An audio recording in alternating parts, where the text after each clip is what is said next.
Greetings! This is episode 30 of Hear Her Sports. I'm your host, Elizabeth Emery. Today's guest is Syds Schulz, one of the top enduro racers in the country. Enduro is downhill mountain biking plus endurance. It takes me a while to understand the key to being successful in enduro, but Syd does a great job explaining the finer points of the sport. You'll even hear my total aha moment. Syd also stands out for her huge following on social media.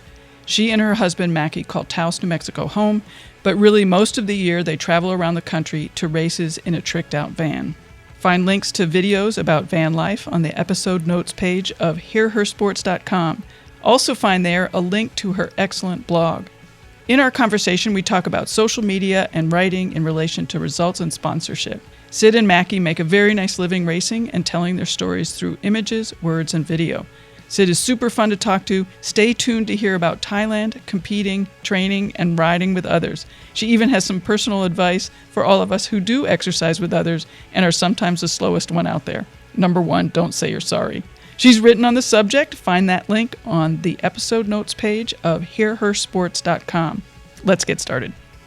Welcome, Syd. I really appreciate you being here and your patience, and I'm excited to be talking to another Ohioan. Yeah. Stuck in ice for the moment, anyway. Yep. I would prefer the cold to what's going on right now, actually. It's like raining and 31 degrees, which is pretty awful. And you just got back from Thailand, which must be making this doubly bad.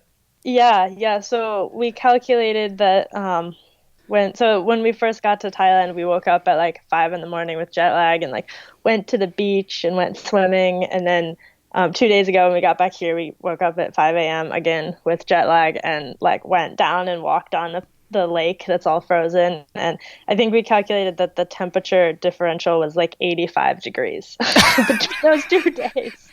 So yeah, it was a little shock to the system. A little shock to the system, yes. And it seems like you did a lot of introspective thinking while on vacation. What happened? Yeah, for sure. That was partially the goal, for sure. I think this was the first time that I had done any sort of trip without a bike for about 3 years. And that's like, I get to travel all over the world with my bike, but it's not really vacation. And I think, I forget that sometimes and forget that I haven't really, when you don't work in an office, like you don't really take vacation very often. So this was the first one in a long time, and it was very nice. I recommend vacations. So what did you come up with while you were on vacation? Well, quite a few things. I think for starters, I took some time off being on social media, and basically just to give some background, like part of the way that I make money and make a living is through sponsorship and through my social media accounts. So it can be very draining. I spend a lot of time on the computer, a lot of time staring at my phone, and I don't often get a chance to like step back from that entirely. And so when we went to Thailand, I basically turned off my phone, put it on airplane mode, deleted the Instagram app entirely because Instagram is so addictive, and just didn't do any social media for a little over 2 weeks, which was really refreshing. I think I realized a lot about first of all, I just realized how much I had been using social media. I think it's really insidious. It kind of creeps in and fills up all those little spots in your day when you could just sort of just be in the moment. And it's hard to do that if you're looking at your phone. That's a big deal. Yeah, for sure. I went to New York several years ago, and one thing that I noticed was that on the subway, because at the time there was no internet coverage there, people were reading and just sort of staring off, listening to music or looking around, and I suddenly realized that the city was so manageable because everyone had these moments of quiet time. That's really interesting. Yeah, I think you definitely see that in the airport. Like when I was coming back from Thailand, I think taking that time off has made me I haven't stopped using social media. It's just made me a lot more aware of when I'm on my phone, which I think is sort of the first step. And I do think it will be a challenge to kind of take that experience and maintain that awareness as opposed to just falling back into sort of standard patterns. But I definitely noticed, like in the airport, you would look around and there'd be 10 people around you and all of them are staring at like an iPad or their phone. It's like, okay, this is maybe a problem societally on a larger scale. Like none of us are looking up at all. Right. Do you have any changes in mind after this? Yeah, I think I definitely it's going to require a lot of balance because I need to use social media for my job. I also want to use it because I think it's an incredible platform for meeting other people and sharing your story and interacting. But I think I'm just going to make a big effort to be aware of when I'm using it like for those positive purposes as opposed to when I'm just filling up space. And I think that's challenging. I don't want to put like an exact like time cap because I think it's not the amount of time, it's like the intention. And so I think it's definitely challenging. I think I just am probably going to incorporate more breaks from social media throughout my year because I think I had a lot of fear going into this, and it sort of sounds ridiculous, but I definitely like was afraid that like I would, not get any likes on my photos if I took 2 weeks off, and that like hasn't been the case at all. But I think that's a little bit of FOMO.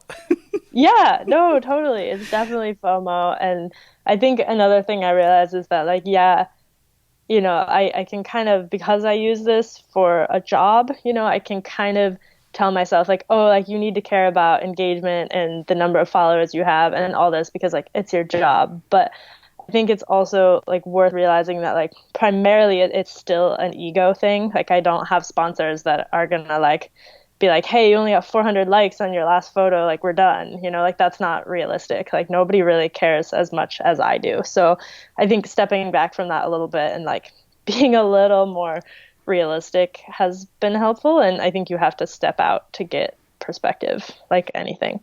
Right. But one of the things I've been trying to keep track of just internally is when I'm looking at social media as an addiction.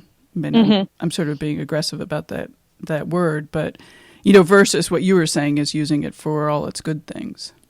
Yeah, it's definitely addictive. I think there's no doubt about that at all. I think it's a habitual addiction versus like, a chemical addiction. So I think something I did that has actually been surprisingly helpful is I moved where the Instagram app is on my phone, and I made it on like several pages back, but I find myself opening my phone and my thumb going to the spot where that used to be, like, and I don't even know that it's happening. Like it just happens. So now it doesn't open anything because there's nothing there anymore. Right. So that's another check. I can be like, oh, do I actually want to get on Instagram now, or is that just happening? And I think I'm sure it will become automatic, and I'll have to like continue moving it around.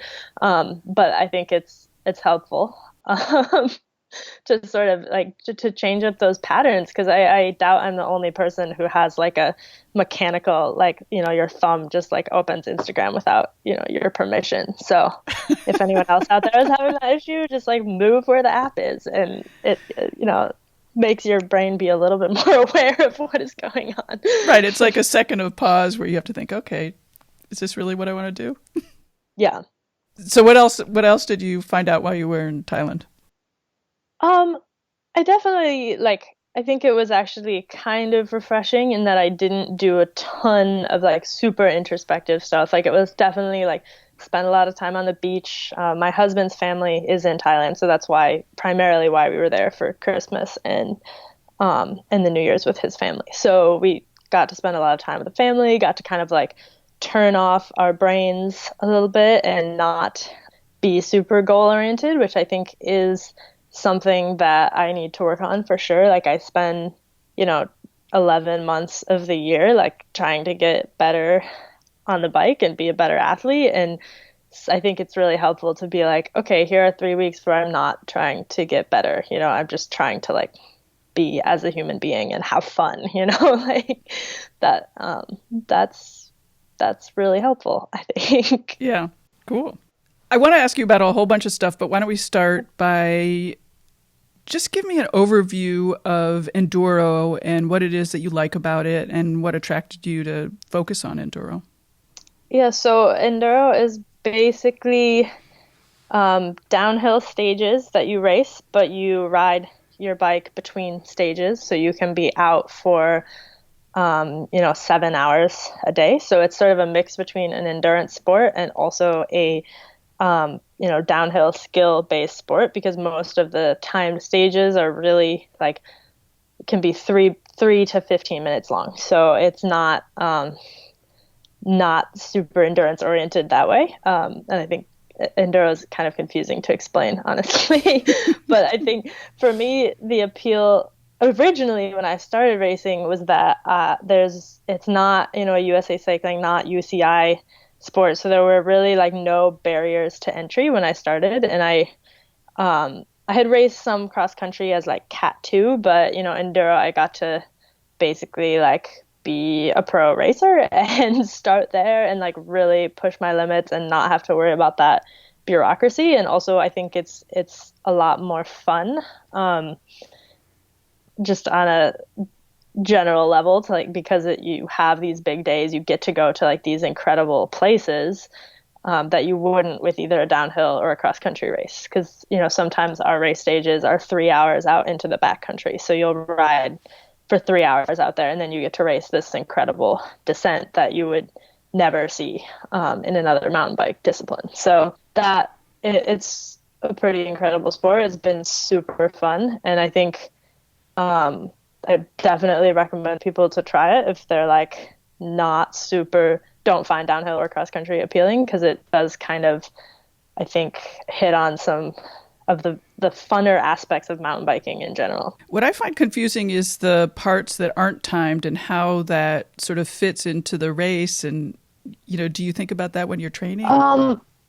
It's definitely, I think, confusing for to explain. In terms of training, I come from more of an endurance background, so no, I don't really think about that, because I'm usually like don't have trouble riding my bike for 7 hours. I have trouble like going fast for 30 seconds. But that's just sort of where I'm at. Like I definitely have friends who have to train more for the endurance aspect of it than they do for like the downhill skills, because maybe they raced downhill for 15 years or something first, and then they're transitioning to doing enduro. I think it is confusing because it varies a lot. Like a lot of the races in the US, like there's no time requirement, so you really can kind of like putter up the hill as slowly as you want. But the international races usually have time cutoffs, which can be really intense, especially if you have a mechanical or any sort of issue. You can find yourself missing your cutoff, which actually happened to me last year in New Zealand, and is really a bummer because they give you like a 10-minute time penalty. So there is an element of endurance required there. I don't know if that answers your question. Yeah, a little bit. It sounds like the transfers are more important than the lack of timing them actually make it. Yeah. You know what I'm saying? Yeah, you have to make it, but it doesn't matter like how quickly, as long as you're within this time frame. Right. So you have to last for the 8-hour day or the 7-hour day. Yes, basically. Yeah. And I think you have to also be able to go hard on really technical and kind of scary terrain, even when you're super exhausted. So I think that's sort of the enduro. The biggest challenge of enduro is just incredible exhaustion by the end of the day, but also still having to do these very difficult trails when you can't use your handlebars anymore. Yeah, I hadn't even thought about that part. Yeah, that's the big thing. Huh, interesting. I read somewhere, and maybe I'm misunderstood, but it sounds like the USCF is thinking about getting involved. Is that going to affect you at all? I'm sure they are. It's very complicated at the moment. I know Enduro World Series there have been rumors about them going UCI for a long time, and I think if they did, then USA Cycling would follow suit. It would have to, because there'd be no qualification process in the US otherwise. Right now, there are probably only like 2 enduro races that are USA Cycling qualified in the US. So it would be a mess, probably. Yeah. In terms of qualification, I have a pro downhill license at this point. I just didn't when I was starting. But I haven't really raced downhill. I basically just got it because I was racing pro enduro and I needed to race Sea Otter, and they weren't going to tell me after racing pro for 3 years that I couldn't have a license. It was a great loophole, really, because I don't really race downhill at all, but they qualify, whatever, the Right. bureaucracy. I really don't know where the future of Enduro is going internationally and with the federations. It could be a mess. I suspect they will allow qualification from other series if they do go UCI, because otherwise it would shut out like huge swaths of people. But yeah, who knows? Do you like competing? I do, I think. Honestly, that is probably my biggest challenge. I think to put it this way, I really love training and I love being an athlete and I love riding my bike, and I am learning to love racing. I think I keep racing because it's a challenge for me, for sure. And I think that's part of the appeal. Like I think I would train at a pretty high level even if I didn't race at all. So the part that makes it a challenge is like, can I be this good of a rider and also be this good of a racer? Because I think right now, for me, for the past few years, those things have not lined up. Like I am much better on a bike than you would think based on a lot of my race results, because I kind of choke or have a lot of mishaps in races. So that's sort of like the piece in the puzzle that I'm trying to put together. And so I think I love the challenge of competing, but sometimes like in the present while competing, I'm like, this is awful. Yeah. What do you dislike about competing? I think I struggle to keep my expectations realistic. I think that's been hard. And so I don't like being disappointed, and I don't like feeling like I'm disappointing myself. And I think I get stressed out, and then I don't ride as well, and then I'm upset that I didn't ride as well. So I think that's sort of the pattern, and that's something I've been working on fixing, and I'm hoping this year will go a little bit better. But yeah, just that's the honest answer, I think. Yeah. I mean, this is a sort of a linked question. In the writing, both you and Mackie seem sort of dismissive about the importance of results. For example, your website, I don't see any list of results.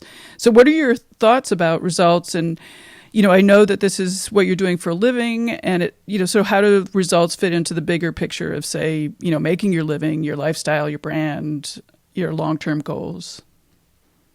Yeah, that's a really big question for sure. I think for me, results were very helpful to get over a certain hump. Like when I first started racing, I got some top fives in the US, and that was really helpful to sort of get sponsors' attention. And so I think you can sort of, especially with sponsorship, you can look at results as sort of a threshold. But I think like when you really get down to the particulars, I mean, like we're doing a sport that most people don't even know what it is, so I don't want to get too hung up on like my identity being like, as first that much different than fifth in some race that like no one's ever heard of, I think just, big picture in the world, no, results don't matter that much. In terms of sponsorship, I think they matter in thresholds. Like for me, I got into this threshold of being, one of the top female enduro racers in the US, definitely not the top, but like well known enough that I can get sponsorship. I think the next level is, if you're winning at an international level, certainly results matter. But between those two thresholds, I think there are so many other things that as an athlete, especially, sponsors want you to be sharing your story. And I think there are a few different ways you can do that. If you're winning, every race, especially at an international level, like you're going to have people sort of sharing that story for you. But if you're not, and even if you're winning in the US in enduro, like nobody's really telling that story. Like you might get a few articles on Pink Bike, but that's like really limited. And what is the story there? It's like, oh, you're a person who wins races. I personally think it's a lot, that's the value of social media, is that you can share your own story and you can share at a deeper, more complex level, and you can, be a person, like a complete person who rides bikes and like succeeds sometimes and fails sometimes and like all of this on social media, and you can share that. And I think that's far more valuable than results. I think, there are probably people who would hate that I'm saying that, because there are a lot of people who feel like sponsorship should be this direct correlation to how good your results are. And there are like plenty of people out there who like feel that like what I do is effectively being like a social media model or whatever. That's not how I see it. I don't think that's how my followers see it, but that's definitely a contradictory opinion. I think it's also a little short-sighted though, because ultimately sponsors care about selling product, and how you do that is up to you. But to think that, you know, a sponsor in the bike industry has some altruistic, you know, need to, I don't know how to put this exactly, but like they don't really care about making bike racing better. It would be great if they did, you know, but they're, you know, profit driven companies. Sure. You know what I find really interesting, because I raced, it was a long time ago now, and I was on a team. And so all the sponsors were team directed. And as a rider, I had very little contact with the sponsors. And you and some other cyclists that I've interviewed have this really direct, really interesting relationship with the sponsors, which I find really much more interesting. I mean, both for you and for them. Yeah, I think it makes a lot more sense, because like also I pick sponsors that I want to work with. So I think there's a level of authenticity there that you don't get, you know, if it's a team where everything's doled out and people like, you know, maybe post on the internet, like, love these new pedals or whatever. Like they're, you know, if you're not picking them, like, what does that even mean? Right. You know, and I think people see through that really easily. And I think, you know, as individual athletes, I think you have more power in basically being able to craft your story, like pick the sponsors that you want to work with, and have people believe in that because you believe in it. And I'm sure there's a flip side in terms of money from the industry. I know like teams have way bigger bargaining power and more leverage, and I think there's probably something to be said for that. But yeah, I get there's always pros and cons. Sure. What do you think makes your story exciting and interesting, both from, you know, your followers' standpoint, but also from your sponsorship standpoint? I think I'm more honest than a lot of people are willing to be.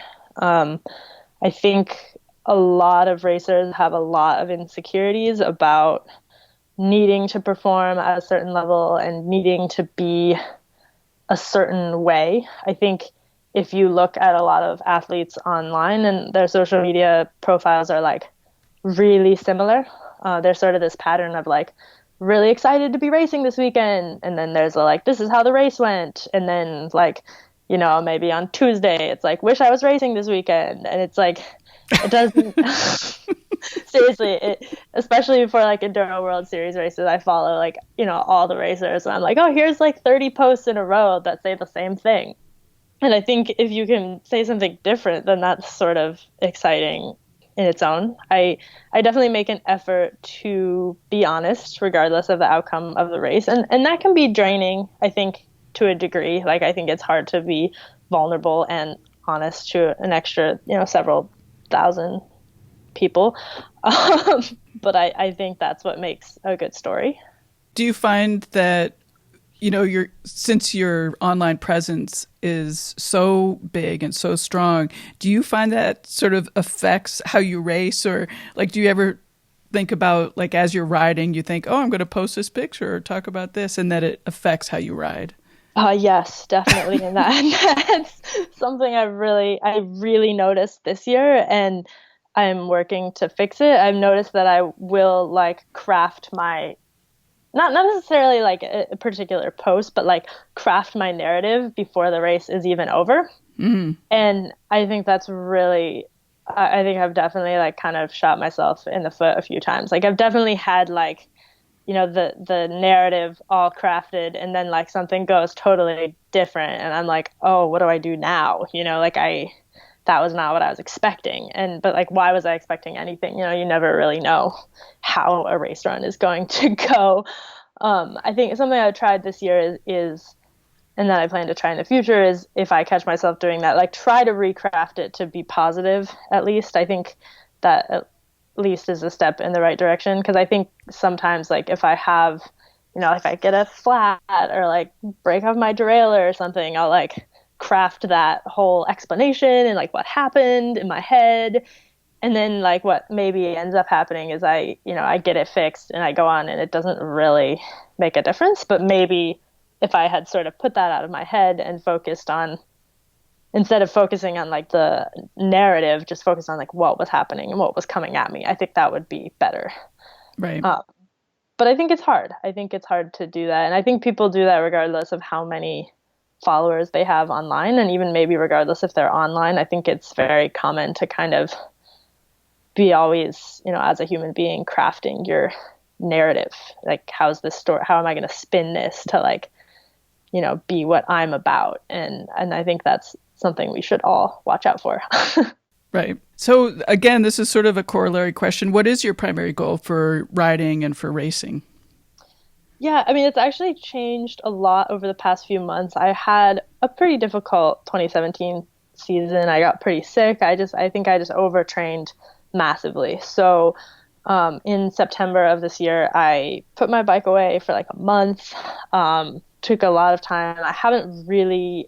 I've been doing a certain amount of gym work, but I haven't really trained on the bike since September, which is really different than what I've done in past years. I think, though, I have probably gone into every season slightly overtrained for the past 3 years. So this year I'm trying maybe being slightly undertrained, and we'll see how that goes. And maybe one day I'll find a balance for it. I think I've been fairly results oriented with goals over the past year, and I think I'm sort of shifting from that to being more about being a better athlete.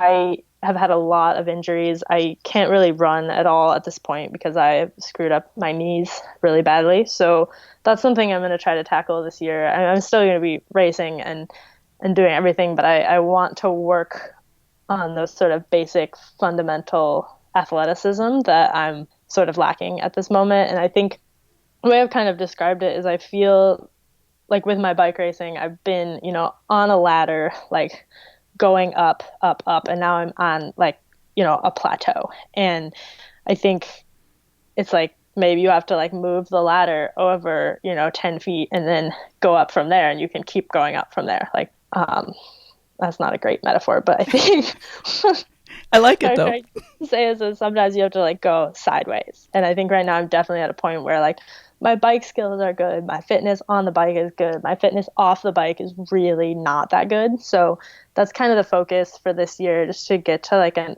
better overall health perspective. I think, overtraining last year was kind of a wake up call for me, because I always felt that it was like, I'm not doing enough and I need to do more because, so-and-so has been racing for like 10 years and like I need to catch up. And I think what I sort of realized is that like that attitude was like kind of holding me back. So I'm trying something different. I really like that. And I think it's super smart, because one of the things I didn't do was work on my hamstrings, which cyclists don't have anything of. Yep. And that still is plaguing me, like 20, 25 years later, so congrats to you for thinking about that.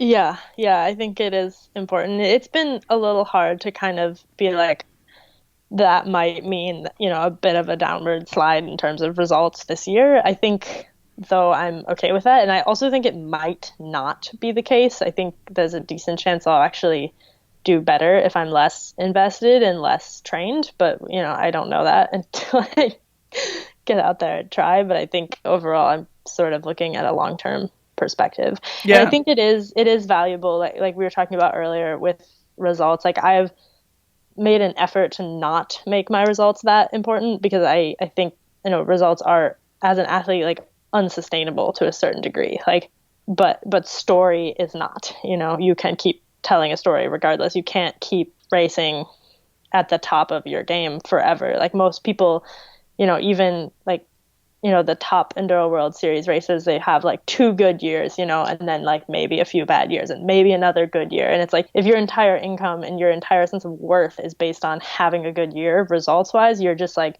shooting yourself in the foot before you even start. Right. And certainly for long term, that's the case. Yeah. How do you manage the inevitability of getting hurt?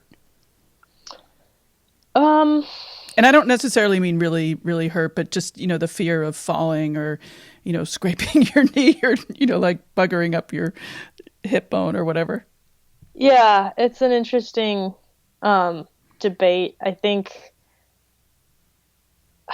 I have as my skills improve, I crash less for sure. I think I crash worse when I do because I'm going faster. I think I've had periods every year, usually when I'm kind of getting into that burnout mode where I start becoming very afraid of everything.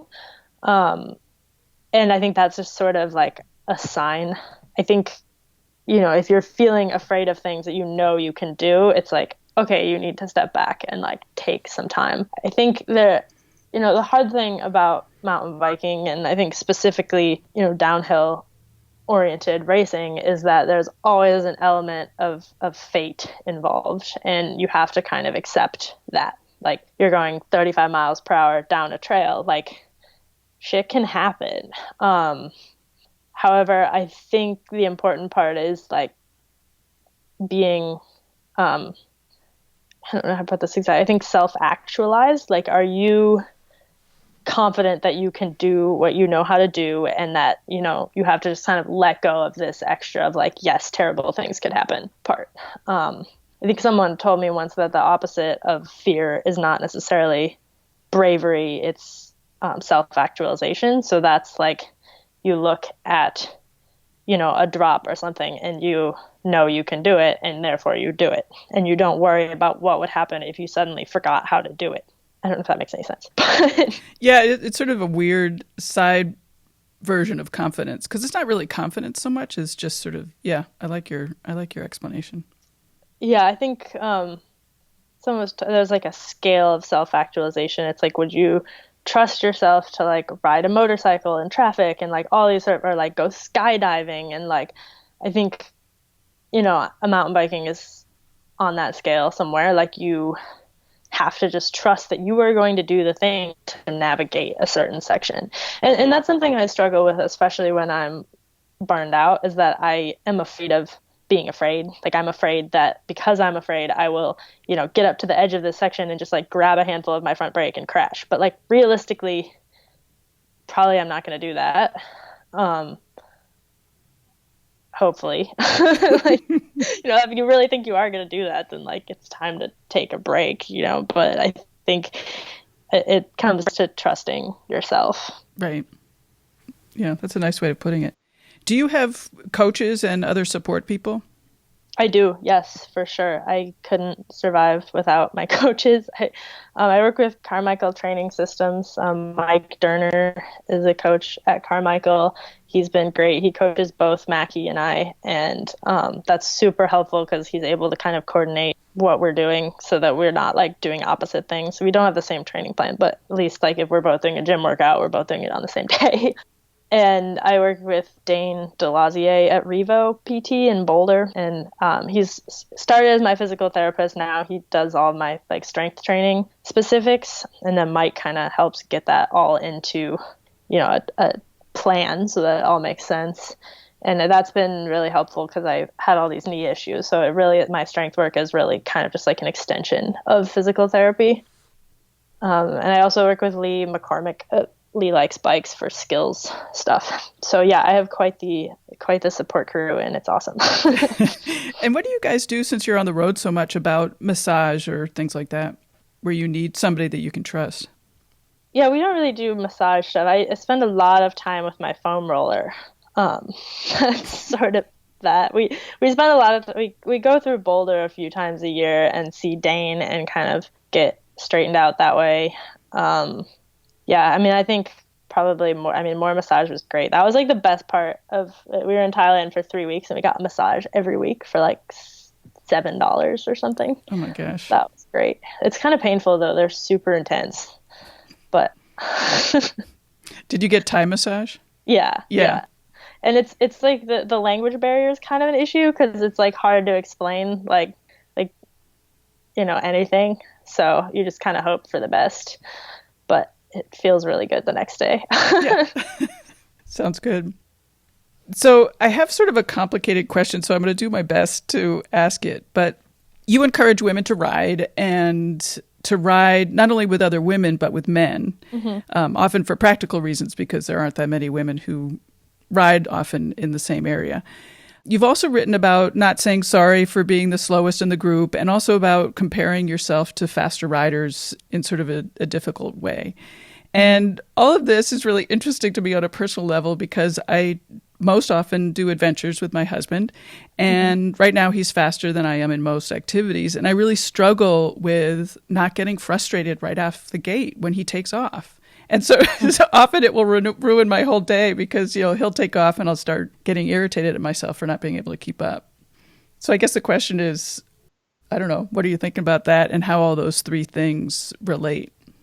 Yeah, I think it's definitely, the dynamics are different when it's a relationship, right? Like I'm definitely going to get pissed at Mackie if he ditches me when we ride. I mean, he's faster than me, but it's still it's different because he's my husband. So we have to figure out, I think, I think that's the hardest part. And I think for the way Mackie and I have figured that out is we kind of go by our training plan. We kind of let our coach tell us when we should be riding together and when we shouldn't. And that's kind of helpful, I think, because then we're okay, today's a workout day. We're going to do our separate things, or oh, today's a fun ride. We're going to just ride together. And I think that's, we're definitely privileged in being able to have someone else in there, deciding that, because I think that's hard in a relationship. I think the thing that I've definitely realized, and this is more group rides, I would say, than when I'm just with Mackie, but is that most people don't care that you're slower. Most people really don't care at all. It's usually what you care about that's the problem, and you don't want to be the slowest, and that's really hard. That's super hard for me. But most people know, they're, if they invite you on a ride, they know where you're at compared to them, and if they invite you, then they're accepting that and they're cool with it and they want to ride with you. I think, that's also helpful to be upfront with your expectations. If you want to ride with your husband and you want it to be the kind of ride where you both go together, that's probably something you should discuss beforehand, as opposed to realizing that that's what you wanted after he's already gone and then getting pissed about it, which I've totally done. So I get that. But, I really think that communication solves most problems with those sort of things. I think the thing that I find hard and is to not, the post I wrote about not apologizing. That's still super hard for me. I think you feel like you're a drain on someone else when you're slower than them, but realistically, they probably don't see it that way. When I first started riding, I was just out of college. Mackie had already been racing professionally. He raced pro cross country for 5 years before he started doing enduro. And, we would often be riding with his friends. And I was the slowest, but it was pretty good crew there. I just didn't have much perspective on it doesn't mean anything other than you're the slowest person that showed up for the ride. That's all it means. It doesn't mean you're the slowest person in the universe, which is sort of how I interpreted it every time.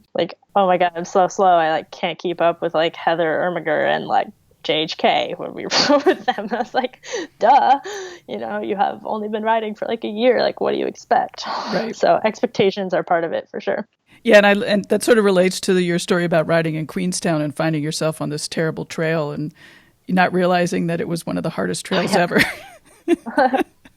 Yeah, that was epic. It was the gnarliest thing I've ever seen in my life. And it didn't once occur to me that I was on the wrong trail. Yeah, very interesting. I was so angry. Yeah, that was definitely a wake up moment for sure. I was oh, this is happening in my head. This doesn't have anything to do with everyone else. I will link to that article on the episode notes so people can read the story. It's very good. Yeah. So what have you done that you thought was particularly successful to encourage other women to ride, given all this previous discussion we've had? Yeah, I think it's interesting you put that. I don't direct my blog towards women specifically because I think there's a lot of stuff that I think men and women have a lot of the same issues, but often women are more honest with admitting that they apologize too much. Like I've totally been on rides with guys who are like apologizing all the time, you know? So it's definitely not only a female thing. I do find, I think I've been able to be a resource for a lot of women who are interested in racing. I get a lot of emails and a lot of questions of people who are like, should I do this race? Like, should I do that? And I'm usually like, yeah, you should do it, you know? And I think people sometimes just need someone maybe outside of like their family to be like, yeah, you should try it, and you might fail, but like, who cares? You tried it, you know? And I think I'm able to be that person for a lot of people, and that's been really fun. Yeah. What do you like to write about most? That's a good question. I don't know, really. I kind of just write like what comes to me in a current moment. I think that in terms of what has been the most helpful for me to write, like it definitely is very cathartic sometimes when I'm having a really hard time. I don't think that's like the most fun thing to write about, but it is very helpful. And I think it has yielded some of the posts that have been the most helpful to other people too, just because I'm being honest. But I'm not sure there's any one thing. I just like writing in general. You know, if anything, I'd like to, you know, expand my blog to writing about more things than just bikes, because it is a little limiting at the moment, but I still have fun with it. Well, I appreciate all your time that you've taken. Is there anything that we haven't covered that you want to talk about? No, I think you have had many very insightful questions. This has been great. Cool. Well, good luck for this upcoming season and for rehabilitating your knee. I think that's an awesome goal, and I look forward to hearing what happens. Yeah, thanks so much for having me. This has been really fun. Sure. Talk to you soon. All right. Cheers. Bye-bye. Bye-bye. Thanks for listening. If you liked this episode, please tell your pals about it. No, really, I mean right now. Send an email to one friend just to say these women are awesome. And also remember to sign up for the newsletter and get the link to a Spotify playlist of favorite workout songs of some of my guests. I'll be back in 2 weeks with another episode. Bye-bye.